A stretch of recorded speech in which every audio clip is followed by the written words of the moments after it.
Hello and welcome to this new video on how to block OneDrive. So if you are new here, subscribe and press the notification bell icon so you don't miss any upcoming further videos. Now let's get started.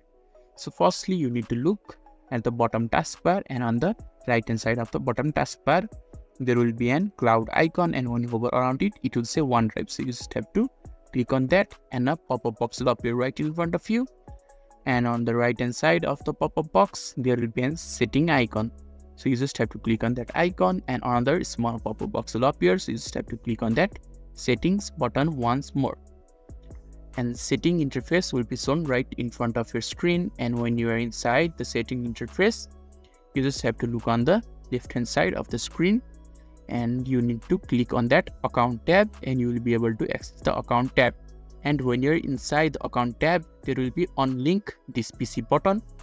So you just have to click on that unlink that PC and another confirmation prompt will appear right in front of the screen. Now you just have to click on that unlink account and you will be able to block the Outlook from your device. So this is how you can easily block Outlook from your device. So if this video is helpful to you, don't forget to leave a like button. Thank you.